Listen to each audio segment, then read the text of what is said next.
Okamoto will gather that. That's 2 fast outs. A couple of lightning shots in the 8th.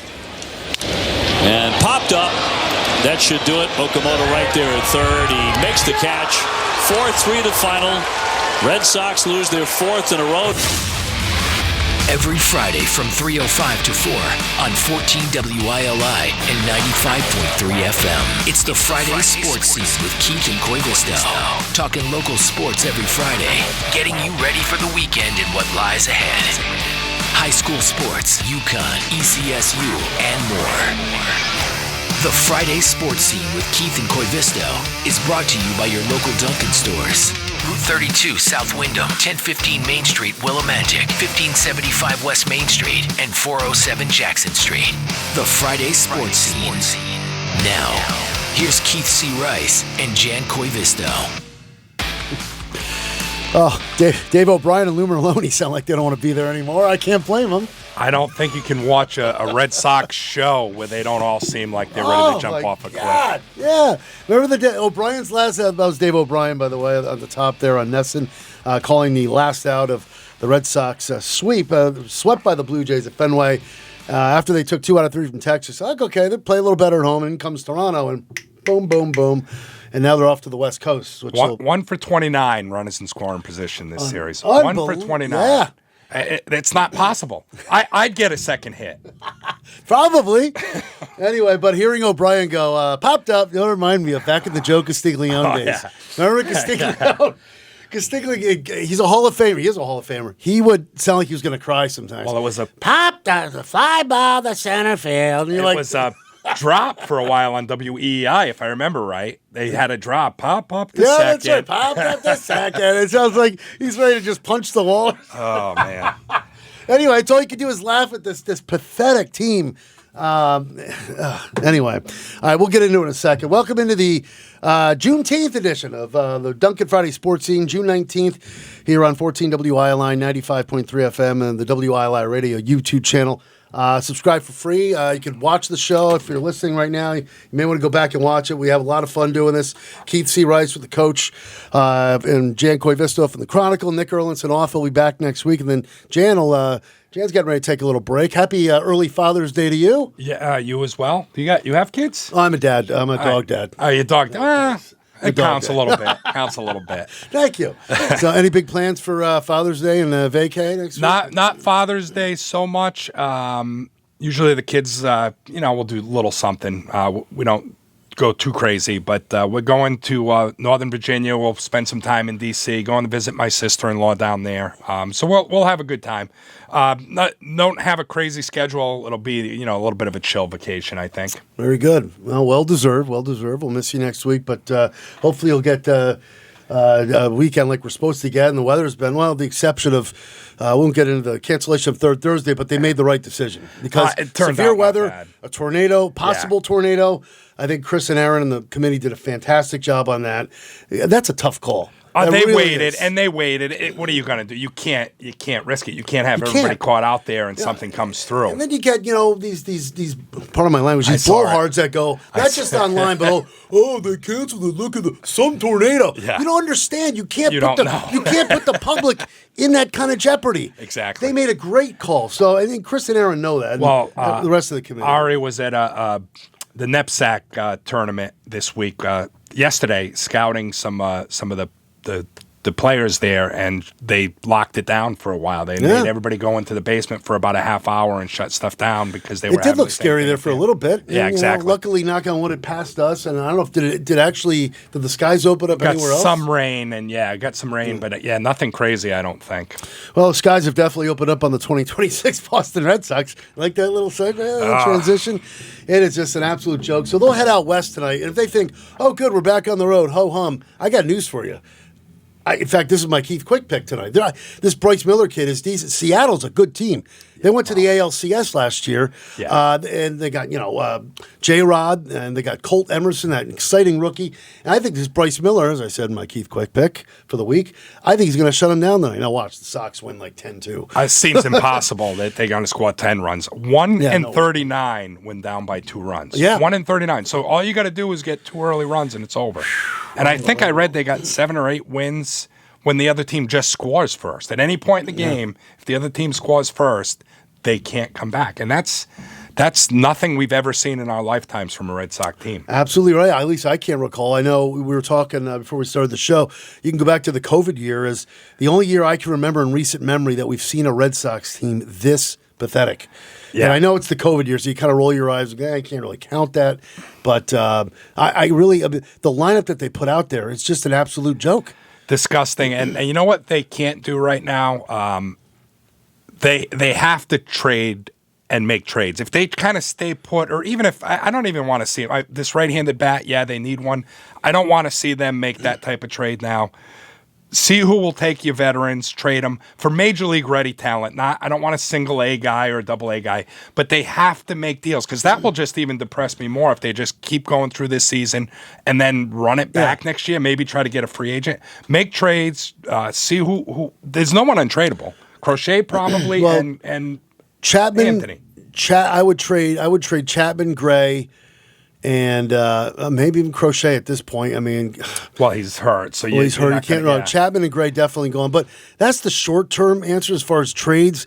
But right now, who's out there? And you're right as far as they got to make deals, but they gotta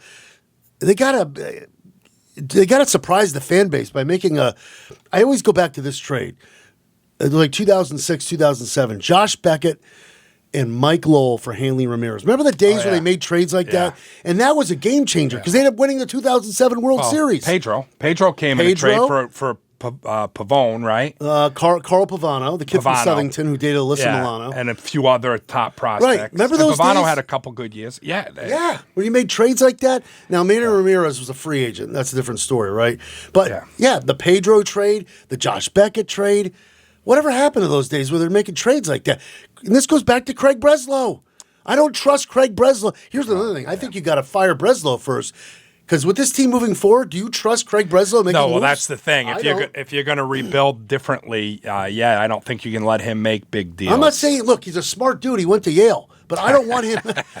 I don't want him making moves. Maybe he's too smart. Baseball guys aren't supposed to be that smart, right? A little bit of. They never go by instinct anymore. This is how baseball has been ruined by the nerds. The nerds have ruined the game. Analytics. Yeah. Look at batting averages. Not just the Red Sox. Batting averages are down throughout Major League Baseball. Well, they're talking about some swings and stuff. They changing guys' swings. Tristan Cassis and whatever happened to him too. That's another Campbell last year, and they're changing their swings. And what are you doing? They're handing it ready. Yeah, you could go right down the line, Jan.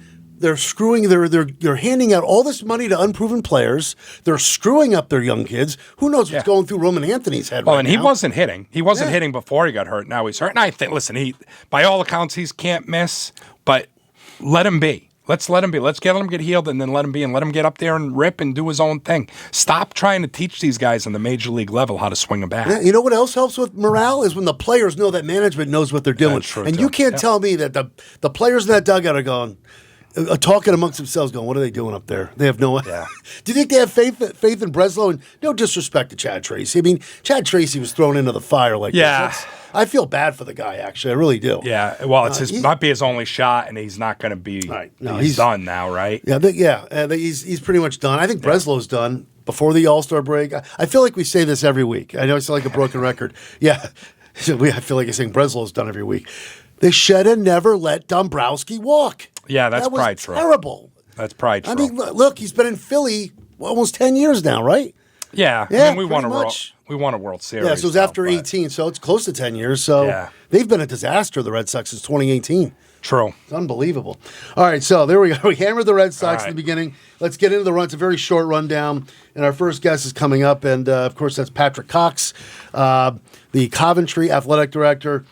A little recency bias, but in a good way, because Jan and I were just talking about off the air how we love all our local teams, but we have to have the athletic director of Coventry on to talk about just all the success they've been having. So Patrick Cox, Pat Cox will join us in a few minutes. Let's do the rundown here on the Duncan Friday Sports. As I said, it's pretty quick here. Red Sox kick off a West Coast swing in Seattle tonight.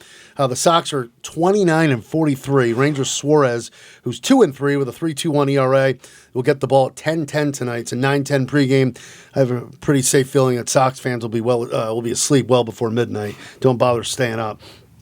Nah, it's baseball, though. We'll probably watch it. Yankees with 3-game lead on second-place Tampa in the AL East. They're home for the Cincinnati Reds, sending Cam Schlittler to the mound. He's 7-3 with a 1.82 ERA, 7.05 in the Bronx. Mets with a rare Friday night off. They'll resume their series in Philly tomorrow. USA's Wyndham Clark with a 4-shot lead at the U.S. Open on Long Island. And United States battling Australia. They're just underway in Seattle at a little World Cup action. As I mentioned, guests, we got Pat Cox, the athletic director at Coventry High School, in just a couple minutes here. And at 3:35, our good friend Paul Martineau. He's the general manager of the Willimantic American Legion baseball team. We'll get the lowdown, little Willie American Legion. They just started, the 19U team.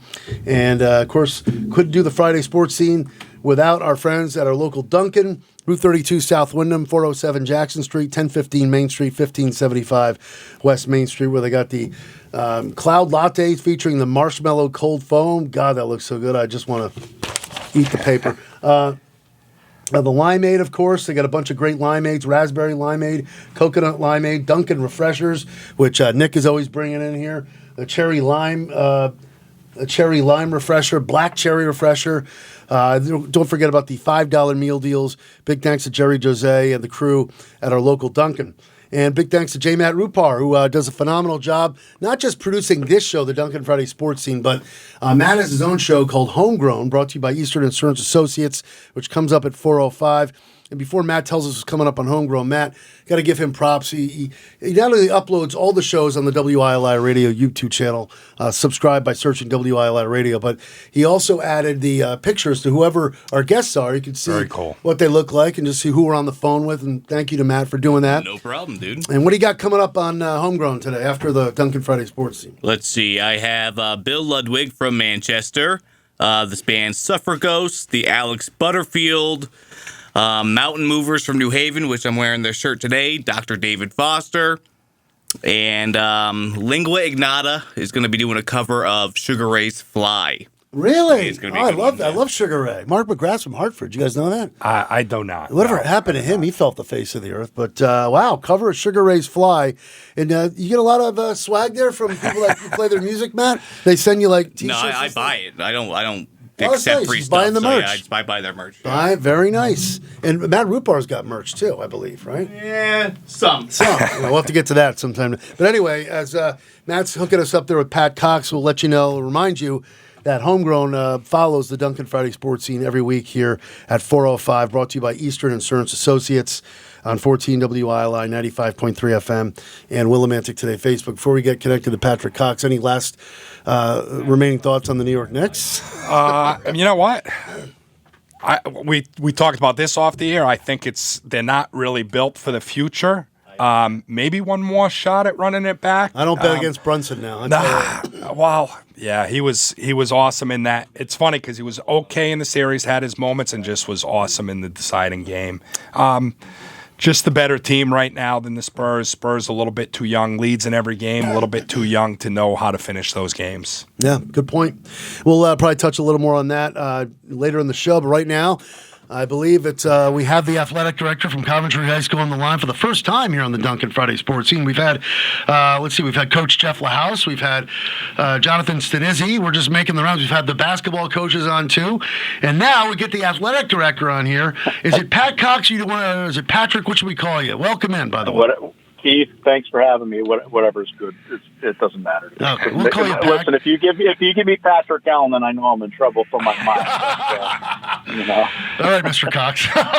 Yeah. No, Pat's fine. It's all good. Yeah. So I was just joking with Jan here as we kicked off the show. I feel like it's a little recency bias because we've had so many Coventry coaches on, and well deserved though. You guys, we finally had to get the athletic director on to not only congratulate you on all the success with all your programs, but I just can't get over it, and I'm probably speaking for Jan when I say this too, all the winning, not just with basketball and baseball and volleyball, the girls' golf team, the outdoor track. How long have you been athletic director there at Coventry, Pat? So this was my 10th year here in Coventry. I was at Tolland 10 years prior to that as the AD there. So you've experienced a lot of this then? Yeah, this has been crazy. I was very fortunate at both schools, but this run, I think sometimes we lose sight of how difficult it is to even get to a quarter or a semi, and certainly to a championship. But to win it all is really, really. There are a lot of really good teams and a lot of great coaches and a lot of really high-end athletes out there.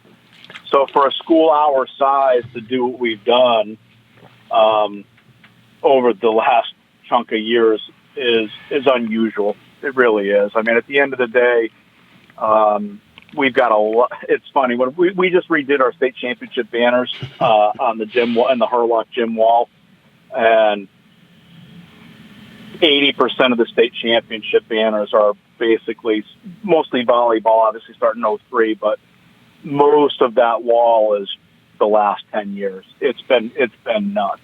It's been nuts with how good these kids have been. Do you know how many it is, Pat? How many state titles you guys got in the last 10 years? Oh, no, I don't. Well, I think, let's see, just this year we had girls track, which was awesome. Bill Vanderest he's the original track coach. He's an awesome dude. He's kind of the senior statesman for our athletic department in terms of coaching. That was his first in 25 years of coaching both boys and girls. So that was, let's see, we had girls basketball, volleyball, so three this year on top. I hope I'm not missing any, but I think we had 3 this year, which in 1 year for any school to have 3 is a lot. Like, even if it's Glastonbury, that's a lot, right? Like, so with 2,000 kids, that's a lot. But to do it with 300 is unique. It's very unique. So I'm a playing field guy, and I played for 2 great coaches in baseball, John Schiffner, basketball, Bob Aramoni. They won over 1,000 games. Plainfield has exactly 1 state championship, boys indoor track, in the last 70 years. Oh, my God. Yeah. So there is perspective. You said early, I think we forget, and you don't, you appreciate it, but we forget how hard it is to win a state title. I use volleyball as an example because obviously that's our flagship program here, and it has been for over a quarter of a century. Matt Hurlock obviously was the start of it, and Ryan took over after Matt, unfortunately passed away. Ryan Giberson took over and has continued the success. If we lose in a quarterfinal, people are like, "What happened?" I'm like, "No. Everybody pumps the brakes. Like, we've been very spoiled. We've been very. It's really, I worked for a long time with some older guys, guys that I well respected, won a state title. Getting there is brutal. Guys that coached 40 years won, but they were always competitive. It's really, really, really hard. I think there, fan glasses get put on and parent goggles get put on, and it's not necessarily, full clarity on just how challenging navigating your way through that bracket can be come postseason, regardless of the sport. Pat Cox with us, athletic director of Coventry High School and the Duncan Friday Sports Scene here on WILI and the WILI Radio YouTube channel. I'll get back to the parents in just a sec, but I've made this comparison before, I think, with one of the other coaches when we had him on, is that you could kind of make an analogy to Coventry athletics and Boston sports. And I say this because the Patriots, and Jan's rolling his eyes because he's a Ravens fan, but the Patriots in 2001 kind of got the ball rolling for that incredible run that Boston sports, I don't know if you're a Boston sports fan, Pat, like myself, but 2001 to 2019, you can kind of, the Patriots got the ball rolling, kind of like Coventry volleyball got the run started, right, for you guys. I think, first of all, I've never heard a Coventry and Boston sports comparison made. Wait a minute, Coventry Patriots, New England Patriots. Coventry Patriots. That's a new one. So, all right, but we'll roll with it. No, but honestly, the volleyball program, just historically, it's what Matt Hurlock did, and again, going back to what Ryan did in difficult circumstances after Matt passed away. Unfortunately, really, really, really way too young. It's our flagship. Not every school is great at everything, and that's something that gets lost on people sometimes. Like, let's be honest, Southington's not known for all of their sports, right? Like, they've got 2,500 kids, but they're probably not as good at, and I don't know, but like, we know of Southington softball, we know of Southington football. Do you know a lot about Southington swimming or girls basketball. Like, no. I don't, right? You know what I mean? So people know Danbury wrestling. People know Coventry volleyball. You know, there are New Canaan football. There are certain things that kind of have stood the test of time in many schools. And for us, we're very fortunate. For us, it's volleyball. And having said that, we've had a lot of great teams along the way. You know, obviously baseball has won a couple, a couple of titles in the last 5 or 7 years, got to a couple state titles and lost. We got to the semis this year. Softball has won back-to-back. Girls basketball just won back-to-back. The last time they won, I think, was 88 before they went back-to-back, these last 2 years. So, but to get back to the original point, volleyball, I would say, is probably what, certainly when you look on that wall in the Hurlock, you go, all right, that's it. Like, that's where we really get things rolling, Now, back to the parents for a second. You mentioned the parents' goggles. First of all, I'm sure all the parents are very nice, but as you said, a lot of the fan base gets spoiled. There's got to be some parents out there, like, just with the turnover, you guys just keep winning no matter what program it is. There's got to be a few cocky parents out there expecting a winner every year, It's just human nature, and listen, at this point, parents are so invested. And in fairness, a lot of our parents are the Little League coaches. Right. And, you know what I mean? Like, these are the people that volunteer their time. And I give our community and rec department a ton of credit for being as proactive as they are to get as many kids included as they can from an early age. So listen, parents, I get it. Parents, it gets intense, and you want to see your kids succeed. And but there's certainly a business side of sports now that didn't exist 20 or 30 years ago, where there is a lot of money involved. So, and what I mean by that is parents, like baseball has changed, like you guys know. Little League was Little League 30 years ago. Now there's really not. Little League isn't what we know it as. Now everything's travel baseball. Well, that means your summer vacations are AAU baseball tournaments, and you're going to Myrtle Beach for a baseball tournament. You're going to pick whatever, all of your vacation time is surrounded by baseball, right? And this, for U12, U11, U13, what have you. So there's a financial investment that parents have made over a long period of time. By the time these kids get to be 16, 17, 18, I get the frustration when it doesn't end in a banner hanging or all-state or a scholarship, right? It's just, I can see it from both perspectives. Let me put you on the spot here, Pat, for a second. Maybe it's like picking your favorite kid, but do you have a favorite team in your 10 years, or a favorite, if that's too tough, a favorite moment from one of these state title teams? Oh, no, I couldn't. Come on, Pat. You want to name a couple? If you want recency bias, this is no joke, and I will, and again, this is, you're putting me on the spot. But recency bias. The young lady that served to close out the volleyball game against Canton, Abby Polo, what she did in that moment, remarkable. I remember hearing about that. Yeah, like emotional, remarkable. Wow, good one. But I can't. Other than geez, we've had so many. Like the first baseball title that Giverson, was coaching. Yeah. Like those kids were just such good kids. They lost the year before. I don't know. It's impossible. Well, and your girls' hoop was dominant this year, but that they moved up 2 divisions and were beating schools twice their size. Yeah, Cheshire made some CIC, which is out of Cheshire. They made some formula calculations that move things around with basketball, and I know they're trying to look at some other sports that kind of, schools of choice have become. It's 20 years ago the only schools of choice really were tech schools and Catholic schools, but now there's, now we've got, magnet schools, and so the system that we relied on, 20, 25, 30 years ago it's a little bit antiquated. So they're working on things. I mean, I didn't agree with going up to Division III from Division V, truth be told. And I had those conversations, but at the end of the day, I was just one squeaky wheel, and our girls proved me wrong. So now I'm the idiot that complained, Yeah. No, well, I think it is a fair complaint, but it was just impressive that they did it. And your boys hoop team, a lot of injuries this year, and they battled the Stafford team that won the state title and only lost by a point. They lost by a point at Manchester in the semis. They just gotten themselves into a little bit of a deficit in the first half. That was a lot to ask. I think they were down 17 at one point in the first half. Stafford was on fire. But you guys, I mean, that's a big hole to dig your way out of.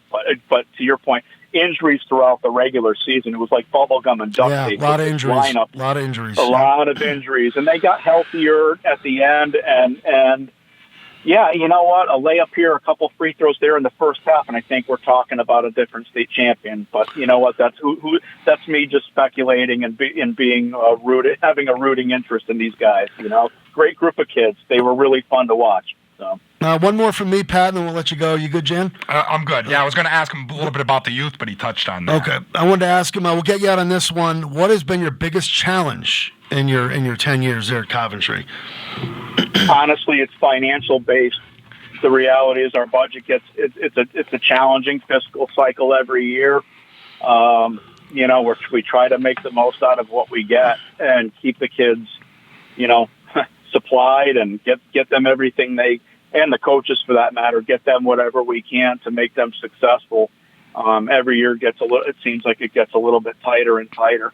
That's just the business side of it. You know, the other side, the back end, and I'll be brief because I know we're up against it. You know, we lose a lot of kids to, you know, E.O. Smith, Cheney, Wyndham Tech, and East Catholic. So our good 6th, 7th, and 8th graders that go elsewhere, you're like, darn it. You know, if we only had, you know, like, shoot, if we had that kid, we'd have been X amount better. But it's just the way it goes, you know. Well, hats off to you and everyone in your program. You mentioned the rec department. They're responsible for keeping, just more kids, step it up. It seems like every year, the next generation, it's been like an ongoing cycle. And, hats off to you. Congratulations and continued success at Coventry. And we appreciate a few minutes on what's probably a busy Friday for you.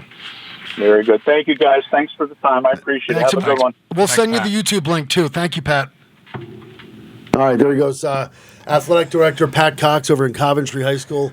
And there you go. We probably could have went longer with him because there's just so many.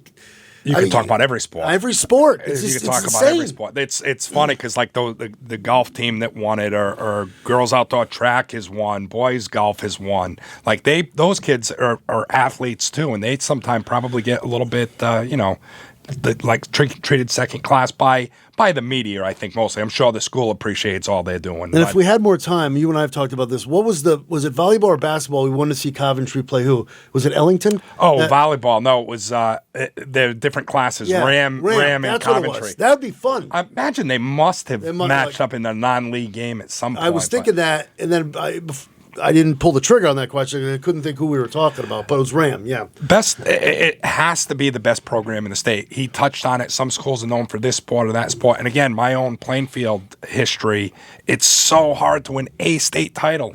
Never mind 3 or 4 this year. It's unfathomable. I don't know if we'll ever see. We love all our local programs, but what we're witnessing at Coventry has just been insane over the past decade or two. Well, it sounds like a little more than a decade, at least with volleyball. Yeah, absolutely. But I think everybody else catching up to that volleyball dynasty has probably been more the last 10 years. Unbelievable. They're like the Celtics of volleyball. Anyway, 18 world championships of the Celtics. Is that what it is? 18? Yeah, for the Celtics. 18, yeah. No. All right. Anyway, we are up against it, as Pat said. Pat even knows the sports radio terminology, up against it. So thank you to Patrick Cox, Athletic Director of Coventry. I know J. Matt Rupar has given us the break sign here. On the other side, Paul Martineau, General Manager of the Willimantic American Legion baseball team. It's the Duncan Friday Sports Scene on 14 WILI and 95.3 FM.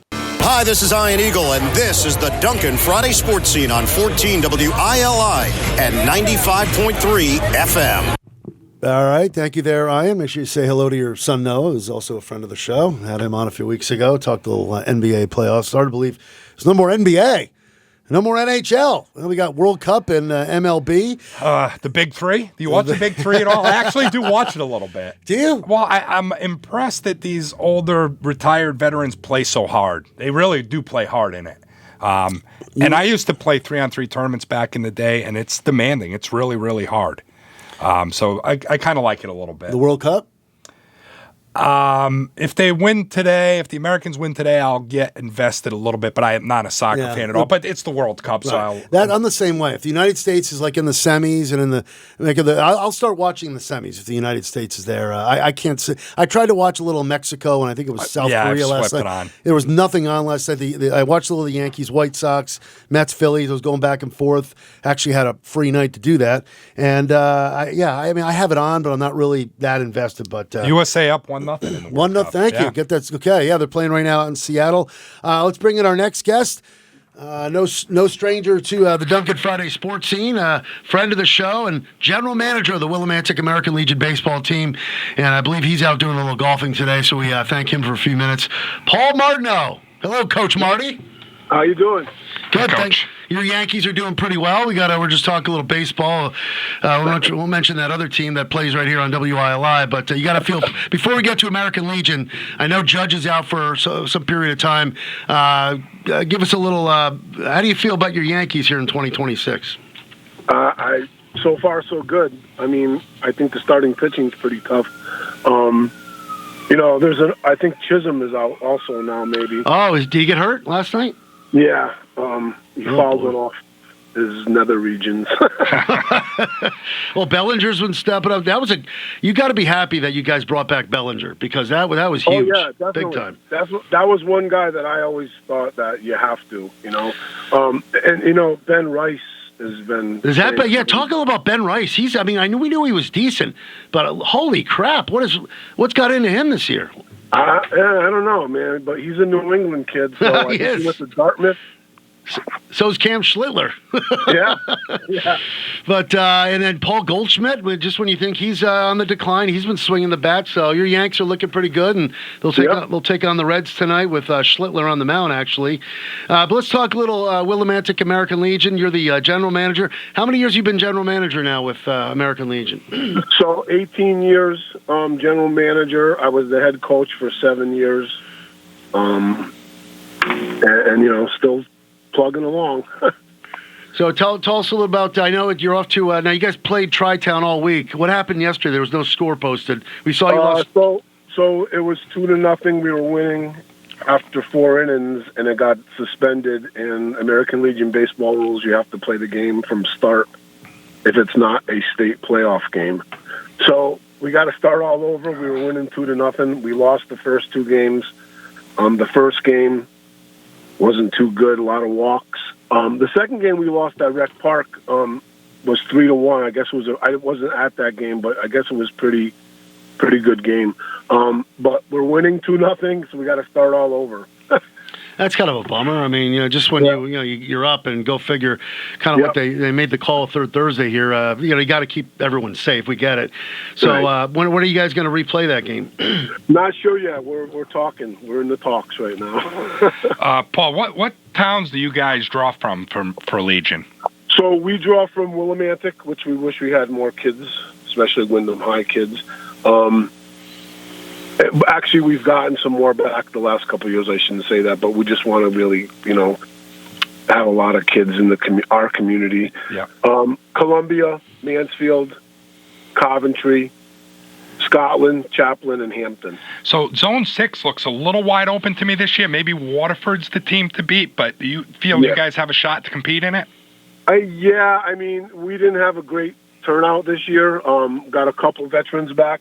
But, we're just trying to keep American Legion, as much as most youth baseball, has taken a big hit with enrollment and stuff like that. So, to think that New London and Niantic do not have an American Legion program anymore is unbelievable. It really is. That's shocking. But, I thought we were probably one of the top-tier teams. Obviously we didn't start out that way. Waterford's going to be phenomenal, always. And especially without New London and Niantic, they get all those kids, Waterford and Stonington. And Groton kids. So they're going to be tough, no doubt about it. Danielson's usually pretty good. I guess Plainfield had a pretty good high school season, so Moosup might be decent. So it's tough. I mean, before we lost Niantic and New London, I always thought we had the best zone in the state. We had Montville also, and Ledyard Pawcatuck dropped their team. So we're just trying to keep it together because we're very proud that Willimantic's had a team, I think, since the inception of American Legion back in maybe the 50s. I know that we were one of the first few to ever get a team. So we want to keep it alive, and the good thing is we have a 13 youth team this year also. Yep. First time ever. That's being coached by Jeff Belanger. Jeff Belanger, Oh, good. Yeah, that's they're like 1 and 2, but there's some good kids on that team. All 13-year-olds, and it's a big jump from the Little League Diamond to the Major League Diamond. Yeah. When you're that age. So we have some pretty good players on the 13U team and the 19U team. So that's our goal every year. We have a fall program. We kind of try to integrate the ages so we only have one group because in the fall it's very laid back. But I think our zone is it's definitely dwindled. Yeah. Well, so I don't know. We'll see. Well, it's good. It's good you got Belanger helping out, and the future looks bright with Willimantic American Legion General Manager Paul Martineau joining us. You just brought up earlier the enrollment has taken a hit. In your opinion, Paul, why do you think that is? I think baseball is. I think kids have a lot more things to do today. Yeah. And baseball is a very difficult sport. You just can't break out your glove in March and put it away at the end of June or July. Especially living up here, you have to utilize the fall, and you need to play a lot to get good. There's no doubt about it. It's a difficult sport, and I think a lot of kids get frustrated. And there's a lot of things for them to do, different, and I don't know. It's pretty sad. I see it all over the country, though. No, it is. Yeah, You're right. for sure. Yeah, definitely. Like baseball's taking a hit even on the major league level with the younger kids. I mean, let's face it. Jan, Paul, and myself, we're in a different generation. But I'm not saying there aren't young kids that follow the Red Sox and the Yankees and the Mets. It's just look. That's why probably one of the reasons why baseball is going to be in a serious work stoppage this time next year. That's another point. You got something, Jan? Well, can I reminisce for a second? I'm a year or two younger than Paul. Sean Risley, Stan Harris, Paul, Randy Luciani, Chris Dumas. First of all, how did anybody beat you guys? And do you have a best memory from either your high school teams then or your Legion teams? Well, before he answers that, I'm glad you said that. We just lost Randy Luciani, by the way. Yeah. I saw that on Facebook. So go ahead, answer Jan's question. Then I'm sorry. Go ahead. So the one thing I have to say is, playing in the state finals and losing to Meriden as a 17-year-old, and then playing against Middletown in the state finals the following year after winning a College World Series, I really wanted to win that state title. But we had a pretty good squad. I mean, when I was at Eastern my junior year, several times it was me at first base, Chris Dumas at second base, Stanley at short, Sean at third, and Randy was a pitcher. Crazy. So when we pitched, it was 5 Willimantic American Legion Wyndham High School players playing on a college. That's insane. Pretty good. And all stars. All stars. Yeah. Not just playing. You guys were stars. Well, I mean, that's attributed to what we did as kids. We played a lot. We had Coach Risley, to guide us. And we just all bought into it together. And I mean, it was a pretty special group of guys, definitely. Paul, talk a little about Randy. By the way, is it Luciani or Luciani? How do you properly say his last name? It's Luciani, right? Luciani is what Luciani. I say. I've said it since we've been 10 years old. Well, talk a little about him. We just lost him, unfortunately. Yeah, well, that's something that still hits home. I was very close with him. He moved in 2022. Him and his wife moved down to Mississippi. I went to visit him in Glastonbury before he moved, and we vowed to stay in touch. Over the last 4 years, we talked on the phone every week or two. We would text frequently, and probably a week before he passed away, he texted me a video of him squatting in his garage and wanted me to critique his technique. And, so we had a very close relationship, ultimate competitor. When he towed the rubber, I felt like we had a chance to win 100% of the time. And so, he passed away, and his wife just texted me the other day, and I dropped my phone because I had a text from Randy, and I was like, oh, my goodness. But it was her, and, we had a nice chat. And it's still something I think about every day. You don't go through 40 years of knowing somebody, 50 years of knowing somebody, and playing a lot of baseball and basketball together, competing. And he was just a special guy. I mean, he could. I tell you what, at 15 years old, I think he was hitting 90 miles an hour easily. Oh my God! So it was tough. It was tough. I grew up with him, friends with him. He was 2 grades behind me, but only 1 year in age. I was sent to school very young. So a lot of guys like Sean and Stanley. Sean was my age, but 1 grade behind me. Stanley was 1 grade behind me, and he was a year younger than me. He was Randy's age. So, but we all came up through Little League around the same age group. We played against each other in Little League, and then we went on all-star teams, and we just, that was a bond with all of us, and Randy was a big part of that. He was like the main guy that we knew, and when it was time to win a game, put him on the hill. Wow. I was friendly with Sean Risley through the years, and Stan Harris coached hoop at Parish Hill for a while too, so I became friendly with him. I think I'm still Facebook friends with him. Do you stay in touch with those guys too from time to time? Yeah, Sean, I've seen Sean when he's come up to visit. He lives in Florida. Stan and I still communicate. He's down in North Carolina. So yeah, I mean, it's something that baseball bonds with me. Even I'm still friends with some minor league teammates of mine. Expos, right? You tried out. You played. Paul was in the Montreal Expos. I think you had some injuries there. Yeah, and it's a tough life. It's a tough sport. And I had some hip injuries, and I actually went to the Expos. I didn't play a lot towards the end of my senior year at Eastern because I had a compound fracture to my index finger sliding head first. So I missed a lot of games. And, I wasn't fully back my first year. I wasn't fully healed. So my finger's still bent from that. Are you serious? Yeah. Oh, my God. Yep. Geez, so now I forgot. I know you've told me this before. I apologize, but how high did you get in the Expo system again? I played single A ball. In spring training, I occasionally would practice with some of the higher A and the double A guys. But as far as playing in the league, single A, I had Felipe Alou as my manager once, which was pretty cool. Wow, that's awesome. Yeah.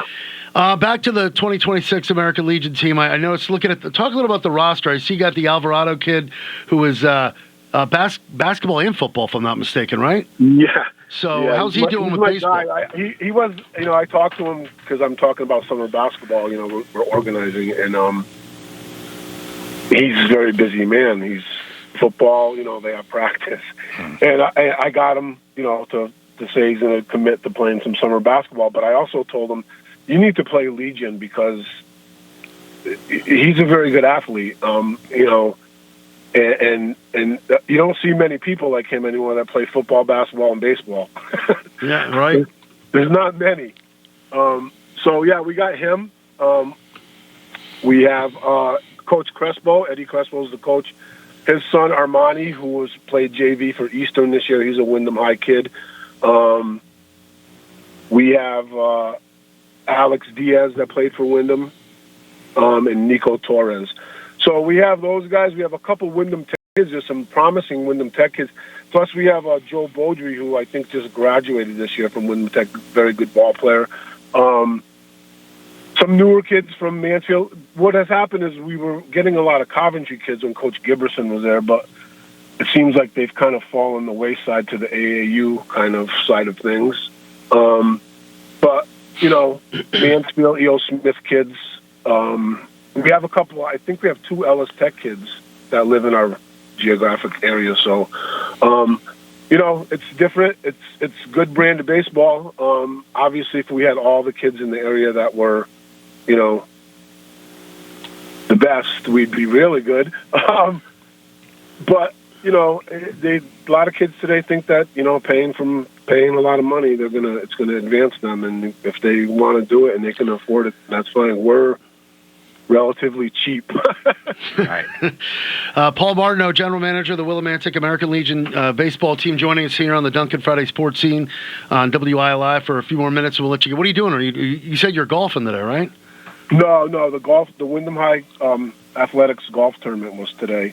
I'm heading over there. I'm heading over now. I stopped by to bring some raffle prizes, and then I came to do this, and I'm just going to go back there. Gotcha. There was, foursomes were starting to roll in, so it's pretty much probably over by now, and they're going to have the dinner and the raffle. Very nice. Well, we'll keep our eyes open for the makeup date for the Tri-Town game, but coming up Monday, you guys take on Post 21 Danielson, 6:45 at Rec Park.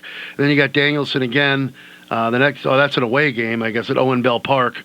Yeah. You play Danielson all next week, and then there's a game against Ellington, which is outside your division, obviously, on Friday. So that's a Stars and Stripes tournament.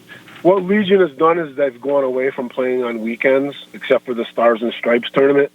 And the reason they've done that is to accommodate AAU players. Excuse me. Okay. So you could play AAU on the weekend, and you can play for your Legion team during the week. How much it's helped the whole entire state, I'm not exactly sure, but that's the whole goal of not playing on weekends. What I like about our zone, as opposed to when we were in the South Windsor zone, is the way Mr. Crott arranges it. Is we play 3-game series, kind of like when you see colleges play. And I like that. So that's why when you see 3 games against Tri-Town and then Daniels. That's the way it goes. You play a 3-game series against each town. Yep. So games are typically Tuesday, Wednesday, and Thursday. I don't know for what reason. I think because of the Stars and Stripes tournament coming up, I think they pushed the schedule to Monday, Tuesday, Wednesday this week. But typically it's Tuesday, Wednesday, Thursday games. Gotcha. Does Jose show up in any of these games? I say because Jerry's not only a longtime friend, but he's the reason why we're kind of doing the show. They sponsor that's why it's called the Duncan Friday Sports Scene.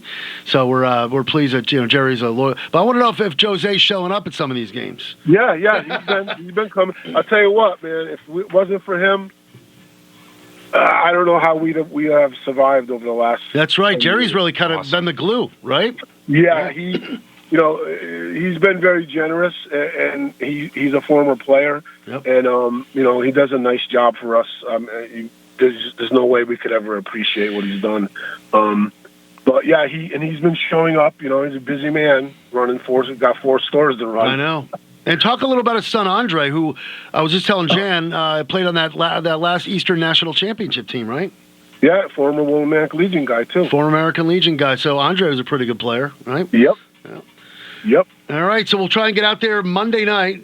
Danielson, taking on Post 21 Danielson, 6:45 at Rec Park. And we know you're a busy guy. Thanks for, I'm glad we're back in touch there texting, and appreciate you coming on for a few more minutes. Paul. Hey, I appreciate it. Thank you very much for having me, guys. You got Thanks, it. Paul. Great job. General Manager Paul Martineau from the Willimantic American Legion team joining us for a few minutes here on the Duncan Friday Sports Scene on WILI as you get ready to wrap things up. And Legion ball has been a staple here for years. And to follow up what Paul was saying, and we've talked about this too. It just seems like it's a different generation. Well, yeah, and Billy O'Connor touched on it when we talked to him a couple of weeks ago too. It doesn't seem like they necessarily love the AAU travel thing. I think what happens is it does help the players that do it, but because you don't have the localized leagues, not as many kids are playing. And that kid, when he's 11, 12, if he's not playing, he's never going to get better, right? It'd be better if more kids were playing, I think. Yeah. And it seems like he didn't really say it, but Billy said it, and he seemed to kind of touch on it as well, that's part of the issue. Yeah, and I'll bring up the generational thing again. I think it's going to sound like I'm stereotyping. A lot of kids are playing video games these days. They're on their phones, and let's face it, you probably agree to this. Baseball isn't that attractive. I'm talking about Major League Baseball to someone like you and I. We're in our 50s, Right. I'm not saying all young kids aren't watching Major League Baseball. I'm sure there's a lot of kids probably watching Major League Baseball, but it's different. And we grew up. And I'm glad you brought that up with Paul. These legendary teams that we witnessed with, all those players that played for Legion, went on to play at Eastern. I grew up watching these guys. That would have been, the early 80s? I don't know. You were a little younger, right? I was about 9-10 years old, but I remember following them at Legion and Legion level and then on at Eastern. They won some national titles. Yeah, because Moose Up Legion, and I never played Legion. I played because I they played had good teams. I played that's what I was going to say. I played high school baseball, but I always wanted to work on basketball in the summer. But anyway, Moose Up Legion was always really good those years. They couldn't get over the hump against those guys. And because I was friends with all the Moose Up guys, they would complain about like Risley and Harris and all those guys. and then I got to know them at Eastern. I was a year or two behind them at Eastern, but I got to know them. And Stan Harris. What was that like, getting to know him at Eastern? Well, I didn't really. I had no. I liked Stan from the beginning. Stan's infectious. He's infectious. So I'm friends with Stan's brother. And Sean is a little bit more hard-nosed, but he's just such a competitor and athlete, and that's all. I'm a competitor too, so I always liked Sean too. But regardless, they were just so that they were the same age and stuff. It's amazing, and they were so good, so friendly. They all walked across the street to play at Easton from Willimantic, from Wyndham High. That's awesome. It would be nice if we saw that type of thing a little bit more now. I was just gonna say it. I would love to see that again, but heck, that was 19. I think he started in 82. Would have been Randy's first year. Like he said, he was the same age as those guys, but he was a year ahead in school. And I think the other guys were 83 or 84. They came in. Now, around the time I graduated high school, I graduated high school in 1990. I became friends, and actually I did the PA announcing for some of those Legion teams. We're talking the teams that feature like Jeff Buskey and my cousin Jeff Bennett, Mike Pekarovic. I'm drawing a blank now. One of the Hollywood kids was on that team. And I could go right down the line. They had a good team, and Willimantic's rival back then was Hebron. Oh, really? Willimantic and Hebron had a heated rivalry for a few years. So, so there was so many great Legion memories, and big thanks to GM Paul Martineau for jumping on. Boy, it's great. We can get Martineau on during the winter to talk basketball. I know, Well, they were that whole group were athletes, too. They all played something else. They didn't, everybody did back then. And even though they were baseball players first, you didn't play baseball in the winter. You played basketball or whatever it is. You played football. There isn't as much of that. He's touched on the Alvarado kid as a three-sport athlete. And you don't see that nearly as much because of the travel stuff, which I'm a travel fan. I'm involved in AAU basketball.